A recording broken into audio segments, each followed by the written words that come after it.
Right now, today, this very moment, someone in your life is lying to you, and you have no idea. You have absolutely no idea. And I am not talking about some stranger or some person on the internet. I am talking about someone you eat dinner with, someone you call on the phone, someone you would swear on your own life would never hurt you. I know this because I am 94 years old. I spent 33 years as a mail carrier, walking through your neighborhoods and driving through your streets and delivering your letters and your secrets to your front doors. And I have seen what people do when they think nobody is paying attention. My name is May, and I need to tell you something that is going to make you uncomfortable. But you need to hear it right now, before you waste another single year of your life being naive. I delivered mail for the United States Postal Service starting in 1959. I was 29 years old.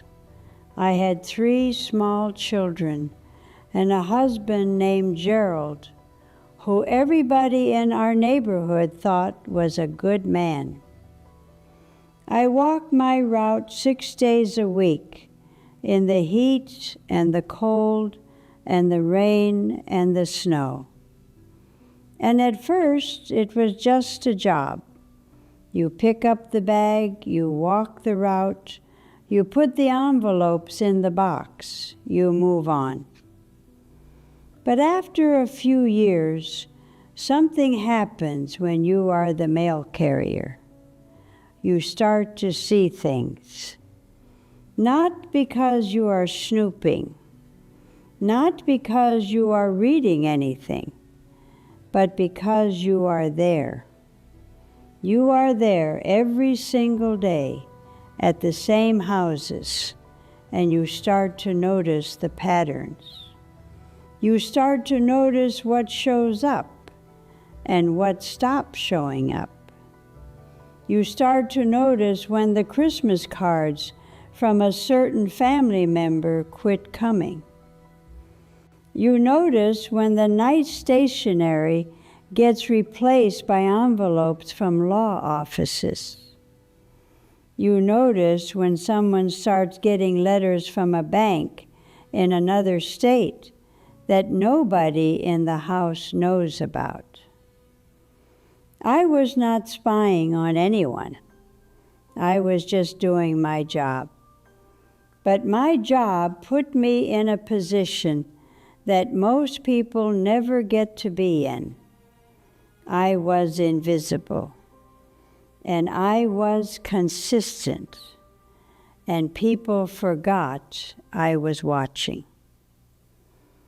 Let me tell you something that is going to sound harsh. Most of the people you trust have a version of themselves that you have never met. I do not say that to scare you. I say it because I watched it happen on my route for over 3 decades. I would see a couple at church on Sunday looking like the happiest people alive. And then on Monday, I am delivering a separation agreement to their mailbox.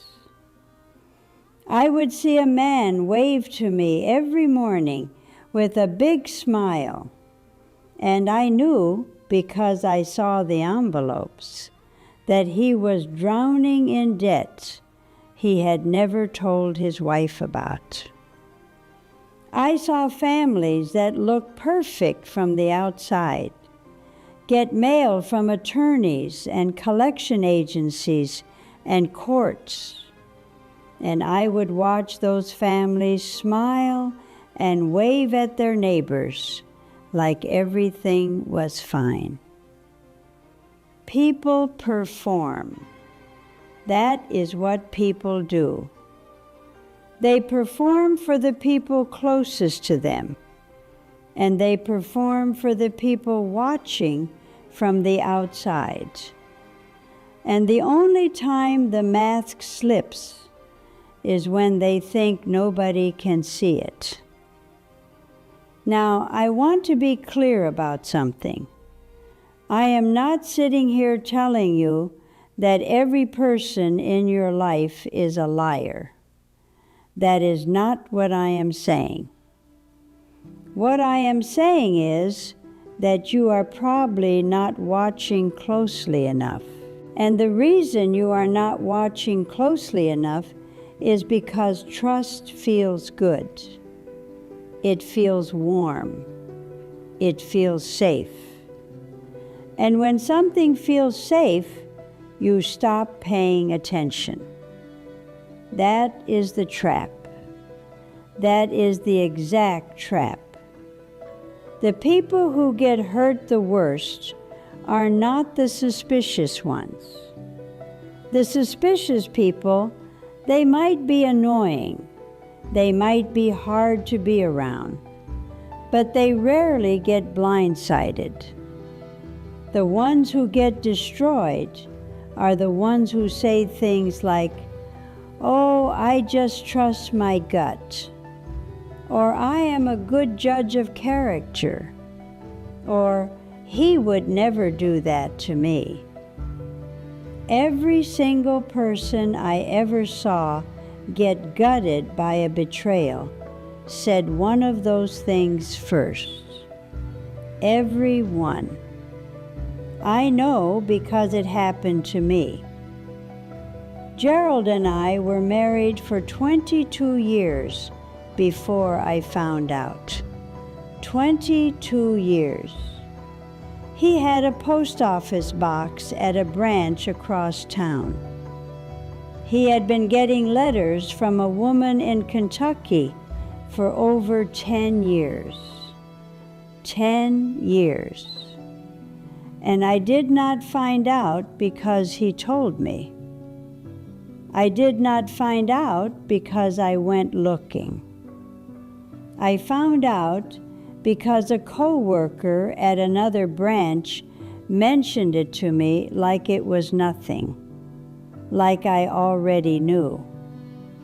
She said something like, "Oh yeah, Gerald's box." And I just stood there. I remember the floor under my feet. I remember the fluorescent lights above me buzzing. And I remember thinking, this cannot be right, because I know this man. I know everything about this man. I sleep next to this man. I cook for this man. I wash this man's clothes. There is no way. But there was a way. And that is the part that nobody wants to accept. You think you know someone fully. You think that because you see them every day, because you share a bed, because you share children, because you share a life, that you have the full picture. You do not. You have the picture they are letting you see. And I am telling you this not to make you paranoid. I am telling you this because the sooner you accept it, the less it will hurt when the truth comes out. And the truth always comes out. Maybe not today, maybe not this year, but it comes out. On my route, I watched it come out over and over and over again. The letter that was not supposed to arrive on that day. The envelope that got put in the wrong box. The return address that someone forgot to leave off. It always comes out. So what do you do with that? What do you do when a 94-year-old woman tells you that the people you trust might not deserve all of it? I will tell you what you do. You start watching. Not in a paranoid way, not in a way that turns you into someone who cannot enjoy your life, but you start paying attention to the things you have been ignoring because it was easier to ignore them. You start noticing when someone's words do not match what they do. You start noticing when someone tells you one thing on Monday and a different thing on Friday and acts like they never said the first thing at all. You start noticing when someone only calls you when they need something. You start noticing the patterns. I spent 33 years noticing patterns, and I can tell you that people are remarkably consistent when you actually watch them. Liars do not lie once. They lie in patterns. Selfish people are not selfish once. They take in patterns. People who will betray you do not just wake up one day and decide to betray you. They have been practicing. They have been testing the boundaries. They told a small lie, and you let it go. They broke a small promise, and you made an excuse for them. They crossed a small line, and you moved the line. And each time you moved that line, you told them without saying a word that they could keep going. That is how betrayal works. It is not a lightning bolt. It is erosion. It is slow and steady, and by the time you notice the damage, the foundation is already gone. Let me tell you about a house on my route. I am not going to use real names because that is not the point. There was a family, nice house, 2 cars in the driveway, kids in the yard. The husband was friendly, always said good morning. The wife was sweet. She would leave me a bottle of water on the porch in the summer. They looked like the kind of people you would want to live next to. For about 7 years, I delivered normal mail to that house. Birthday cards, bills, magazines, catalogs, the usual. Then one day I noticed a letter from a law firm. Then another one the next week. Then certified mail that someone had to sign for. Then the wife stopped leaving me water on the porch. Then the husband stopped saying good morning. Then one day there was a for sale sign in the yard, and I never saw either of them again. I do not know exactly what happened in that house. I did not need to know. But I know that whatever it was, it did not start the day I saw that first letter from the law firm. It started years before that. It started with something small that one of them ignored. You are ignoring something small right now. I would bet my life on it. There is something in your relationship or your friendship or your family or your workplace that does not sit right, and you have been telling yourself it is nothing. You have been telling yourself you are overreacting. You have been telling yourself that you should just trust them because that is what good people do. Good people trust. That is what we are taught. Trust your partner. Trust your family. Trust your friends. Give people the benefit of the doubt.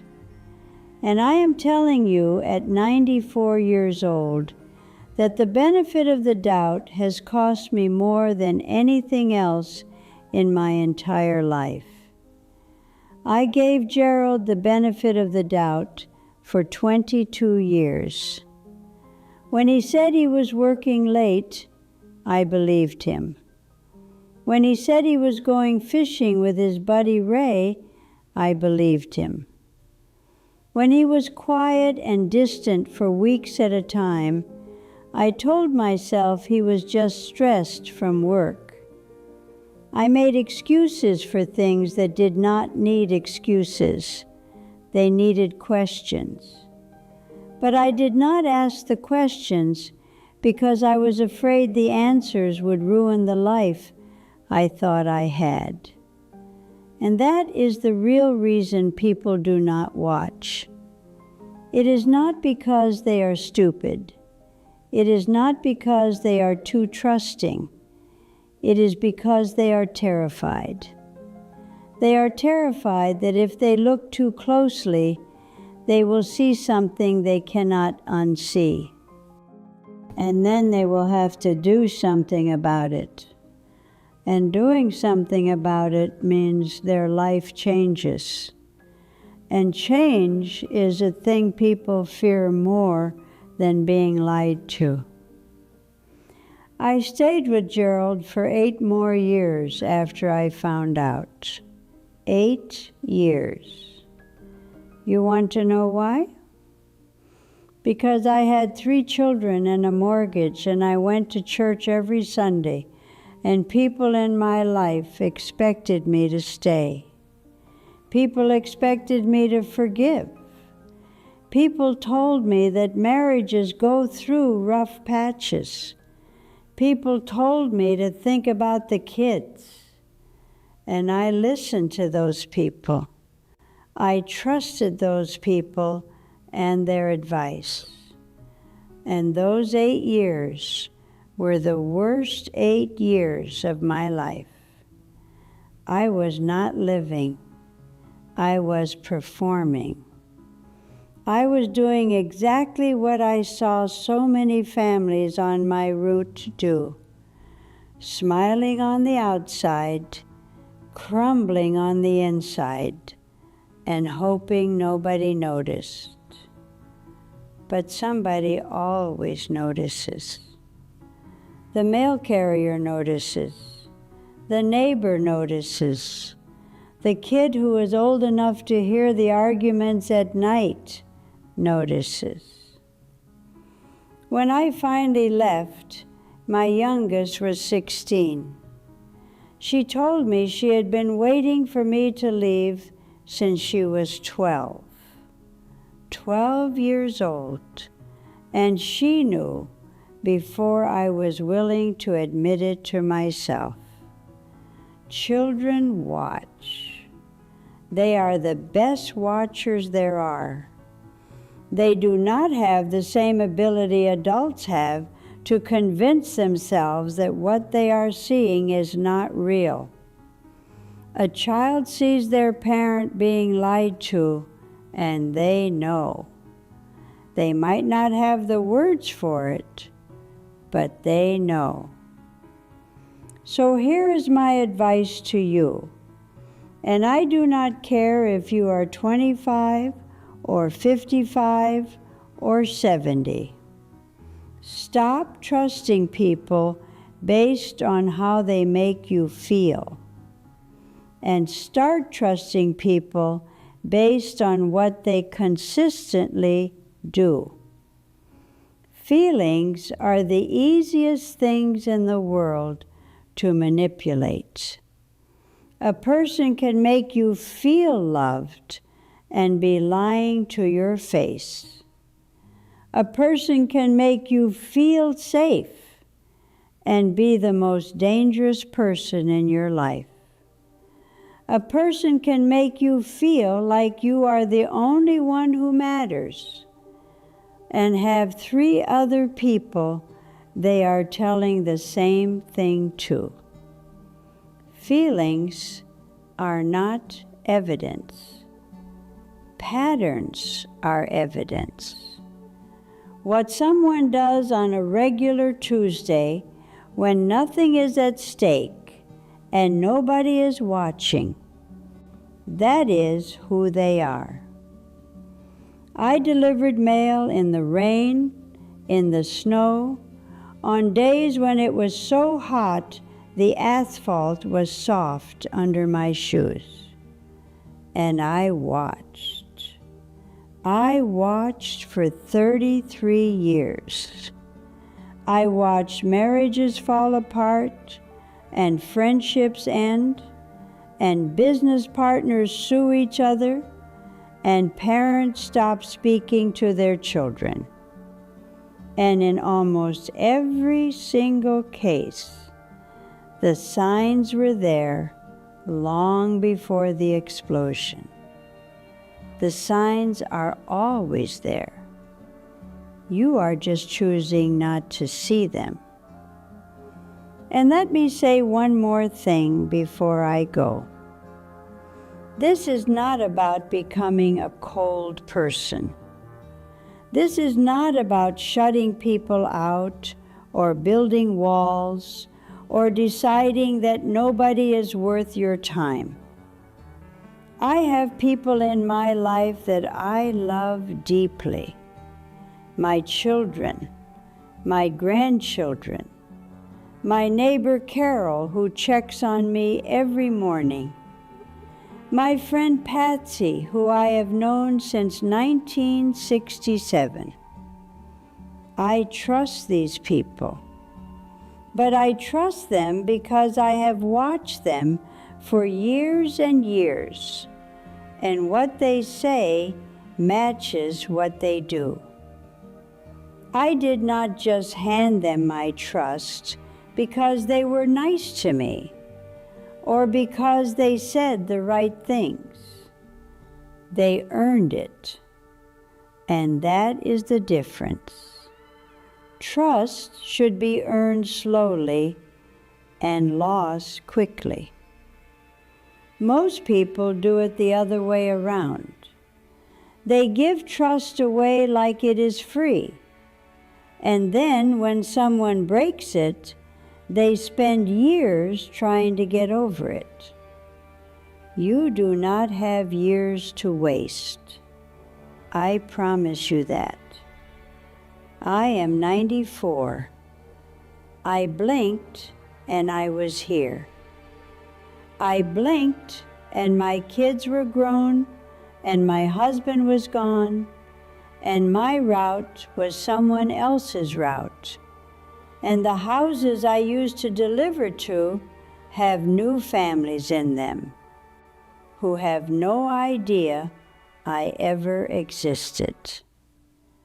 Time does not care about your feelings, and it does not wait for you to figure things out. So figure it out now. Watch the people in your life. Watch what they do, not what they say. And if something does not feel right, do not push that feeling down. That feeling is the only thing trying to protect you. I am May. I am 94 years old. I walked your streets for 33 years, carrying your mail and your secrets. And the biggest secret I can tell you is this: the person most likely to hurt you is the person you would never suspect. Not because they are evil, but because you stopped watching.